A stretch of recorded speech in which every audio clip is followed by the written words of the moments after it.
సరే మన వాళ్ళు తీసుకుని ఉంటే పోస్ట్ చేస్తే అయిపోయింది. ఇప్పుడే పైన మాట్లాడారు.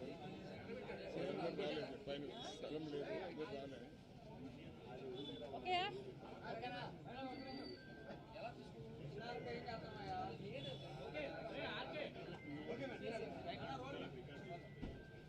ఈరోజు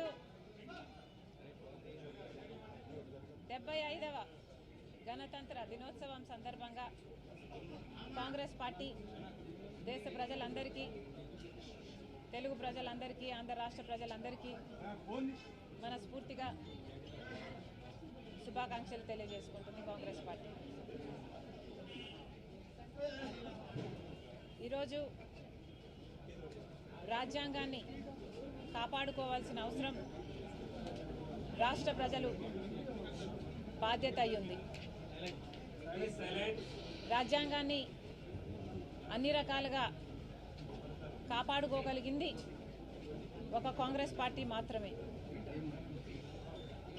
కాంగ్రెస్ పార్టీ ఆ రోజు అధికారంలో ఉండి అన్ని వర్గాలకు, అన్ని మతాలకు, అన్ని రాష్ట్రాలకు అందరికీ మేలు చేయాలి అన్న ఉద్దేశంతో అంబేద్కర్ గారి నాయకత్వంలో భారతదేశ రాజ్యాంగాన్ని రూపొందించడం జరిగింది.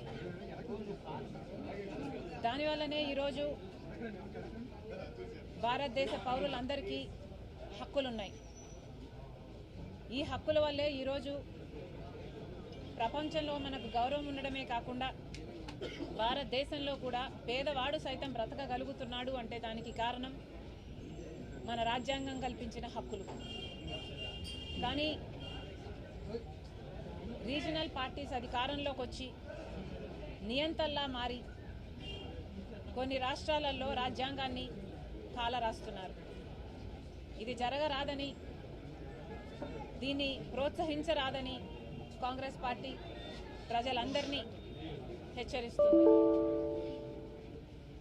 రాజ్యాంగాన్ని గౌరవించడము అంటే అది ఒక రోజుతో, ఒక జెండా ఎగరేయడంతో అయిపోయే పని కాదు.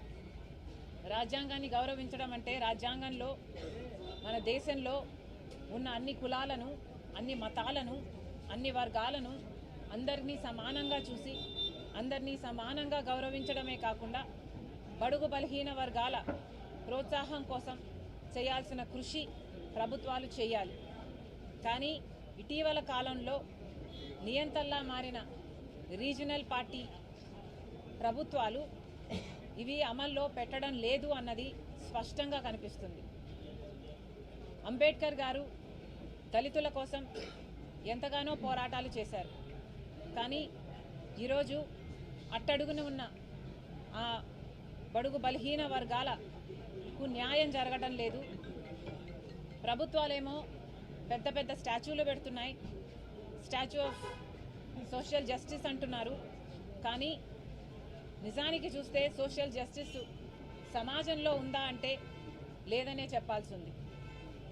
గత 5 సంవత్సరాలుగా దళితుల మీద జరుగుతున్న దాడులు 100% పెరిగాయి. మరి దీనికి ప్రభుత్వం సమాధానం చెప్పాలి. దళితుల మీద జరుగుతున్న ఈ దాడులు ఎంత ఘోరంగా ఉన్నాయంటే ఎవరైనా ప్రశ్నిస్తే వాళ్ళను సవాలుగా చేసి డోర్ డెలివరీ చేసేంతగా అంత ఘోరంగా ఉన్నాయి. ఇంకెవరైనా ప్రశ్నిస్తే వాళ్ళ మీద కేసులు పెట్టడం, జైలుకి తీసుకెళ్లి వాళ్ళను జైల్లో పెట్టడం, వాళ్ళను గుండుగుటాయించిన ఎస్సీ ఎస్టీ సప్లాన్ నిధులు కూడా వాళ్ళ కోసం వాడటం జరగటం లేదు. మొత్తం అన్నీ డైవర్ట్ చేస్తున్నారు, ఇష్టారాజ్యంగా పరిపాలన చేస్తున్నారు. ఇవన్నీ ఆగాలి.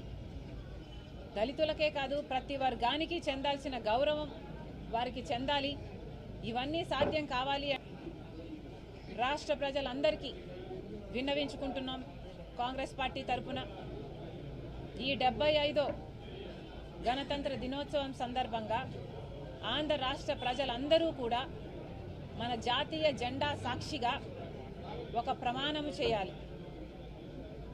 ఆ ప్రమాణము ఆంధ్ర రాష్ట్రానికి స్పెషల్ స్టేటస్ ఇవ్వని పార్టీలను సపోర్టు చేయమని, స్పెషల్ స్టేటస్ కోసం పోరాడని పార్టీలకు మేము మద్దతు ఇవ్వమని, మన రాష్ట్రానికి రావాల్సిన పోలవరం ప్రాజెక్టు కోసం కొట్లాడని పార్టీలకు మద్దతు ఇవ్వమని, మన బాగు గురించి, మన రాజధాని గురించి ఆలోచన చేయని, స్వలాభం కోసం ప్రజల ప్రయోజనాలను తాకట్టు పెట్టే పార్టీలకు మద్దతు ఇవ్వబోమని జెండా సాక్షిగా ఆంధ్ర రాష్ట్ర ప్రజలు ప్రమాణం చేయాలని కాంగ్రెస్ పార్టీ మనస్ఫూర్తిగా ప్రార్థిస్తుంది.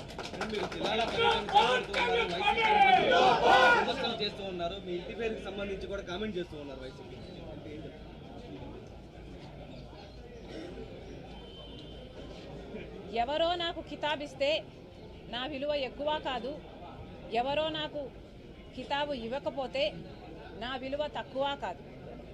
నేను రాజశేఖర్ రెడ్డి రక్తం. రాజశేఖర్ రెడ్డి గారు వైఎస్ రాజశేఖర్ రెడ్డి గారు అయినప్పుడు ఆయన బిడ్డ వైఎస్ షర్మిలారెడ్డి కాకుండా ఎలా పోతుంది? ఆయన మనవడు రాజశేఖర్ రెడ్డి గారు మరీ ముఖ్యంగా కోరుకొని మా నాన్న పేరు పెట్టుకుంటాను అని వైఎస్ రాజారెడ్డి అని పేరు పెడితే ఆ మనవడికి ఆ పేరు కాకుండా ఎలా పోతుంది? ఎవరు ఎన్నైనా మాట్లాడచ్చు వాళ్ళ స్వార్థం కోసం, కానీ నిజం ఎప్పటికీ నిలకడగానే నిలుస్తుంది. నేను రాజశేఖర్ రెడ్డి గారి రక్తాన్ని, ఆయన ఆశయాలను కాపాడడం కోసమే ఈరోజు కాంగ్రెస్ పార్టీలో ఇంత గట్టిగా ఆంధ్ర రాష్ట్రానికి వచ్చి పోరాటం చేస్తున్నా. మీరు ఎన్నైనా మాట్లాడొచ్చు. ఈరోజు పొద్దున చాలా దగ్గరి మనుషులు కూడా చాలా విచిత్రమైన, చాలా బాధ కలిగించే కామెంట్లు చేశారు. కొండా రాఘవరెడ్డి అన్న నాకు కానీ నా కుటుంబానికి కానీ దగ్గర అనుకున్నాం, కానీ ఈరోజు ఆయన కూడా నా మీద నేను పాదయాత్ర ఎందుకు చేశాను అన్న దాని మీద ఆయన ఏదో అక్కడ ఉన్నట్టు, ఆయన బావుమరిది అక్కడ సూపరింటెండెంట్ అయినట్టు, ఆయన అంతా విన్నట్టు ఏదేదో చెప్పారు. నేను పాదయాత్ర చేయాలి అని భారతమ్మ అడిగితే నేను పాదయాత్ర నేను చేస్తాను అని నేను అడిగినట్టు చెప్పారు. అన్న కొండ అన్న, మీ సూపరింటెండెంట్ చేత వచ్చి ఆయన ఈ మాట చెప్పించగలరా? మీరు మీ దేవుని మీద, మీ బిడ్డల మీద ప్రమాణం చేసి జరిగింది ఇది అని ప్రమాణం చేయగలరా మీడియా ముందర? నేను ప్రమాణం చేయగలను జరిగింది అది కాదు అని. నేను పాదయాత్ర చేస్తాను అని నేను ఎప్పుడూ అడగలేదు. నన్ను కోరితే నేను ఒబ్లైజ్ చేశాను తప్పితే ఇది నిజం కాదు అని నేను నా బిడ్డల మీద, నా దేవుని మీద ప్రమాణం చేసి చెప్పగలను. ఇదే స్థాయిలో మీరు చెప్పగలరా? నేను నా భర్త పోయి అక్రమంగా డబ్బులు సంపాదించుకోవాలి అన్న ఉద్దేశంతో మేము జగన్ రెడ్డి దగ్గరికి వెళ్ళి మేము అడిగినట్టుగా మీరు చెప్తున్నారు. మీరు అక్కడ ఉన్నారా? మీరు అది ప్రూవ్ చేయగలరా?